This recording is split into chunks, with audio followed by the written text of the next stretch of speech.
네, 오늘 우리에게 주신 하나님의 말씀은 요한복음 7장 37절에서 39절 말씀, 요한복음 7장 37절에서 39절 말씀입니다. 제가 읽겠습니다. 명절 끝날 곧 큰 날에 예수께서 서서 외쳐 이르시되 누구든지 목마르거든 내게로 와서 마시라. 나를 믿는 자는 성경의 이름과 같이 그 배에서 생수의 강이 흘러 나오리라 하시니 이는 그를 믿는 자들이 받을 성령을 가리켜 말씀하신 것이라. 아멘. 오늘 본문에는 이제 초막절이 나옵니다. 이 초막절은 이스라엘 백성들이 이집트에서 탈출한 다음에 이제 주님의 말씀을 잘 듣고 그렇게 살면 될 텐데 여전히 하나님께 불순종하는 모습을 보이게 되면서 가나안 땅에 바로 들어가지 못하고 40년 동안 광야 생활을 하게 됩니다. 광야 생활을 통해서 하나님께서 이스라엘 백성들에게 우리의 인생 가운데, 즉 우리의 메마른 인생 가운데 하나님만 의지할 것을 가르쳐주고 계시는 것이죠. 어떻게 가르치냐면은 사막 생활 가운데 마치 없어서는 안 될 물과 같은 역할을 하나님께서 해주심으로 말미암아 이스라엘 백성들이 그 사실을 깨닫게 됩니다. 오늘 본문 말씀에도 초막절에 예수님께서 등장하셔서 물의 역할을 하시면서 우리의 메마른 삶 가운데 우리 예수님께서 우리에게 영원한 생수가 되어주신다라는 것을 가르쳐주고 있습니다. 이 초막절은 이제 하루만 하는 것은 아니고요. 일주일 동안 전개가 되는데요. 마지막 날이 가장 절정의 날이라고 합니다. 하이라이트라고 하죠.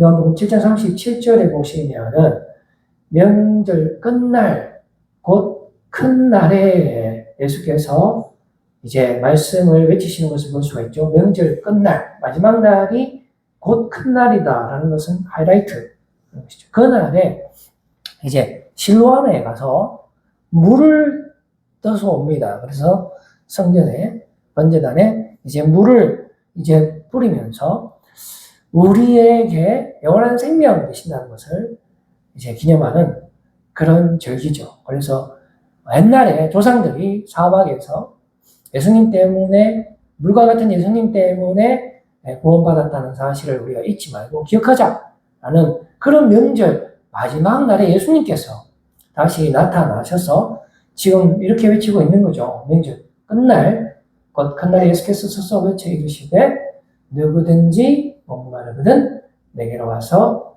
마시라 라고 이제 말씀을 해주시는 것입니다. 그리고 오늘 본문은 계속해서 초막절 이제 마지막 날이 지난 그 다음날 아침으로 전개가 이어지는 것을 볼 수가 있습니다. 요한복음 8장 2절 말씀인데요. 여기서 아침에라고 표현되어 있습니다. 그러니까 이제 초막절 마지막 날 그 다음 날 아침에 다시 성전으로 돌아오시니 라는 말씀이 있습니다. 이때 어떤 사건이 있냐면은 우리 성경에서 현장에서 가늠하다가 붙잡힌 여인을 이제 이스라엘 백성들이 현행범으로 붙잡아서 예수님 앞에 내팽개치는 그런 사건이 나타나게 된다는 것이죠. 그런데 초막절 다음 날도 히브리인들에게는 아주 중요한 축제입니다. 이제 초막절 마지막 날 밤은 잠을 자지 않고 올라이트를 하면서 밤새도록 무엇을 하느냐? 회개 기도를 하는 것이죠. 그동안에 자신들이 범한 죄를 뉘우치고 이제는 어둠의 생활을 청산하고 이제 빛과 같은 삶을 살겠노라고 밤새도록 다짐하고 주님 주시는 긍휼과 은혜로 깨끗한 삶을 살겠습니다 라고 결단하는 밤이라는 것이죠. 그런데 그 밤에 이 못된 이스라엘 백성들은 회개하는 마음이 있기는커녕 예수님을 십자가에 못 박기 위한 그 악에 가득 찬 그러한 마음을 가지고 밤새도록 어떻게 하면은 예수님을 십자가에 못 박을 수 있을까 궁리를 하다가 이제 한 여인을 찾게 됩니다. 그 밤에 뭐 그 당시에 그랬는가 봐요. 그 밤에 현장에서 가늠하는 여인을 붙잡기 위해서 혈안이 된 거예요. 원래는 회개 기도해야 되는데 참 아이러니하지 않습니까? 그래서 어쨌든 잡긴 잡았어요. 그래서 잡아서 아침에 예수님께서 들어오셨을 때에 그 여인을 예수님 앞에 내팽개치는 사건이 있었다는 것입니다.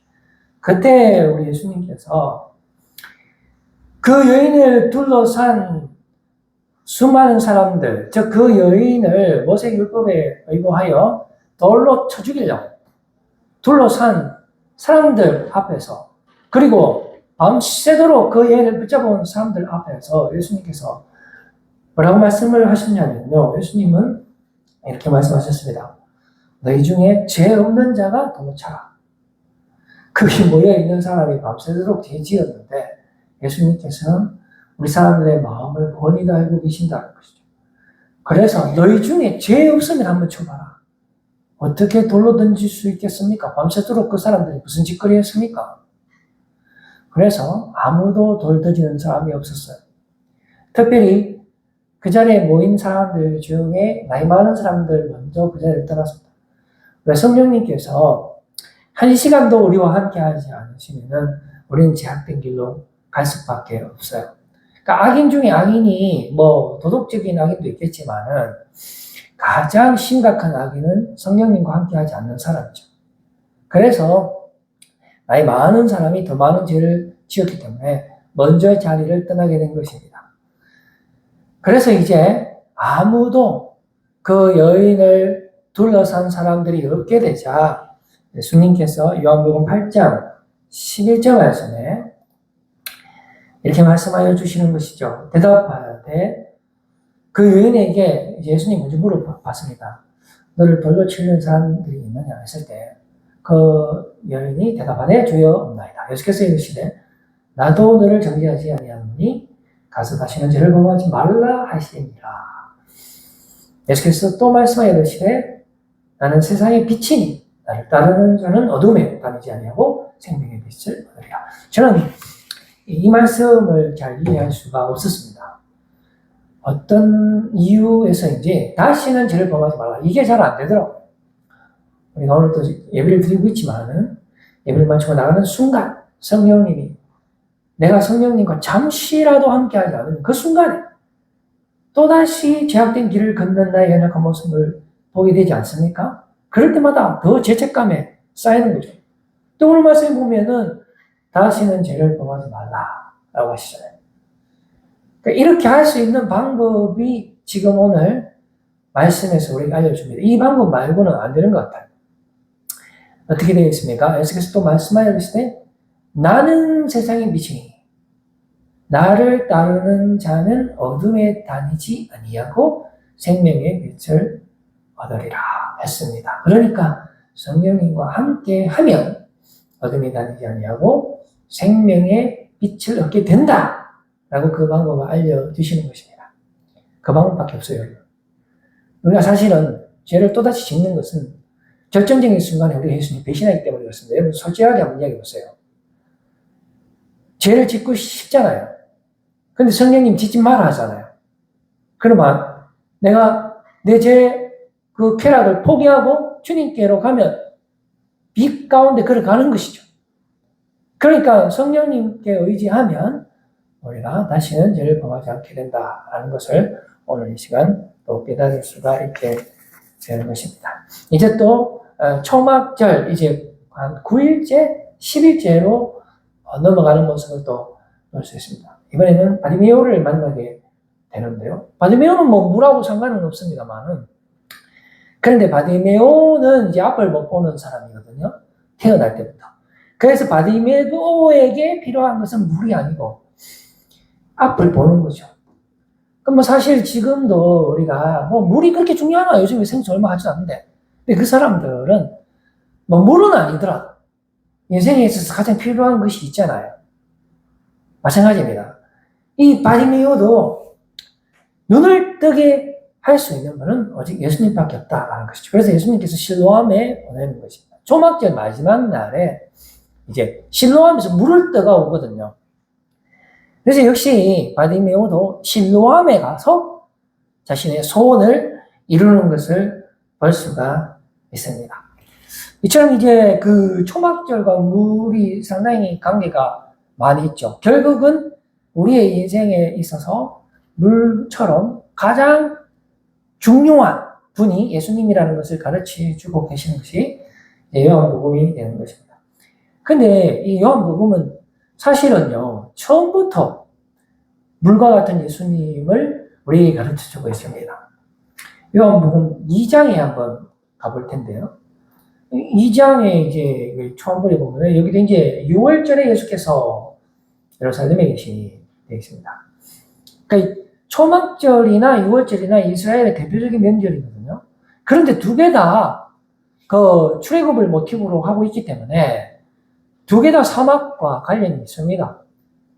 그래서 우리에게 물과 같은 생수와 같은 마시면 절대로 목마르지 않는 예수님을 생각하지 않을 수 없는 그러한 대목으로 요한복음은 시작된다는 것이죠. 그 6월절에 이제 예수님께서 누구를 만나주시냐 하면은 니고데모를 만나주시는 것이죠.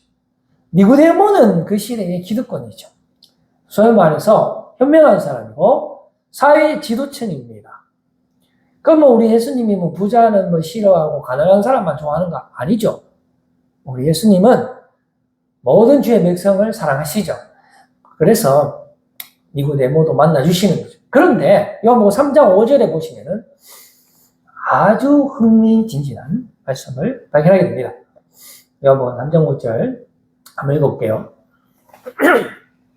예수께서 대답하시되 진실로 진실로 네게 이르노니 사람이 물과 성령으로 나지 않으면 하나님 나라에 들어갈 수 없느니라.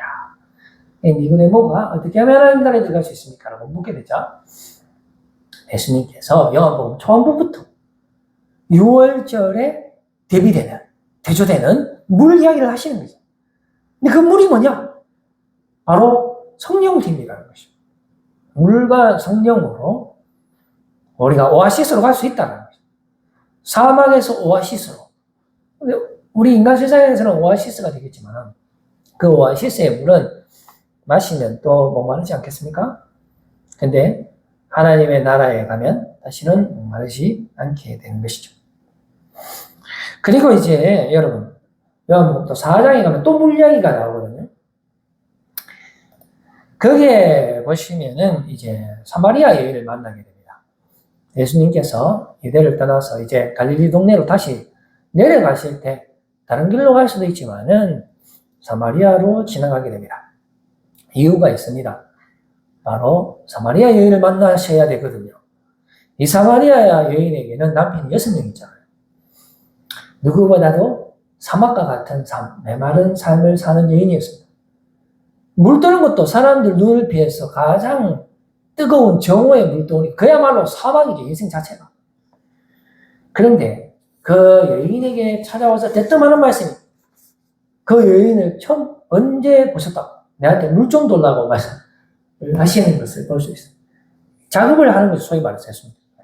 예수님께서 눈높이로 우리에게 다가오시고 만약에 예수님이 막 하늘 붕붕 날면서 막 그 여인에게 왔다 해보시고 여인이 얼마나 겁내서 만나지 못하겠습니까? 그러나 예수님께서는 물 들어온 여인에게 내한테 물 좀 달라고 말을 했고 사마리아 여인이 나는 사마리아 여인인데 다른 사람 다 내한테도 말도 안 걸고 아는데 전쟁기 생긴 청년이 내한테 물 돌락합니까? 뭐 물 그릇도 없고 아무것도 없는데 뭐 이런 식으로 그랬을 때 예수님이 네가 내가 누군지 알면 그 소리 하겠나?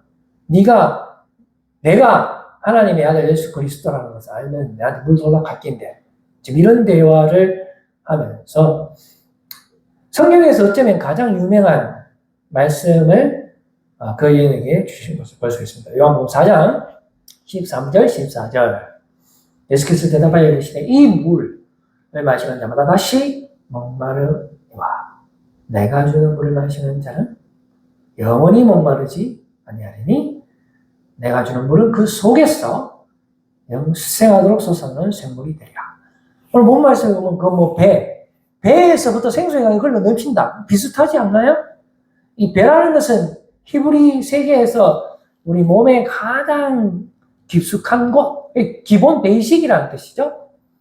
근데 여기서도 보면 그 속에서 벌써 영생하도록 솟아나는 샘물이. 그러니까 우리가 성령으로 거듭난다는 것은요, 그냥 뭐 액세서리 하나 착용하는 수준이 아니고 다시 태어나는 거예요. 그래 니고데모 이해를 못하죠. 어머니 어떻게 다시 들어갑니까? 이런 소리 하죠.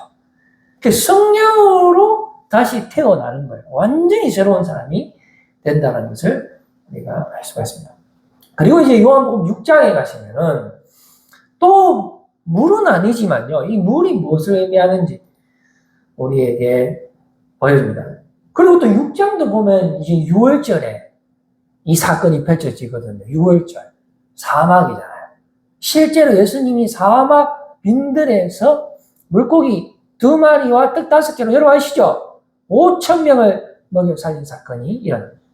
오병이어의 기적이죠. 이 기적을 하시면서 우리 예수님께서 우리에게 주시는 말씀이 있지 않습니까?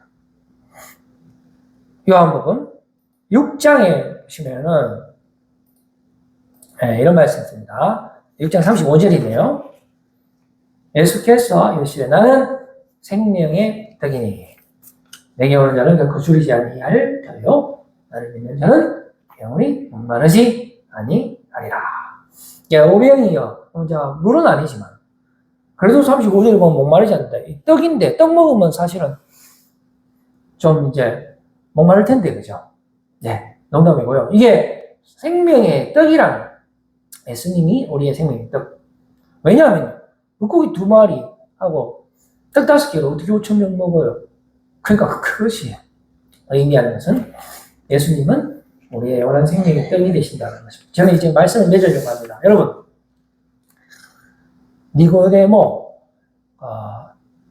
우리 사회의 기득권 사람들에게나 참 정말로 비천한 우리 사마리아 여인에게나 그리고 앞을 못 보는 바디메오 같은 사람에게나 우리 예수님은 다 우리에게 영원한 물이 되어 주신다는 것이죠.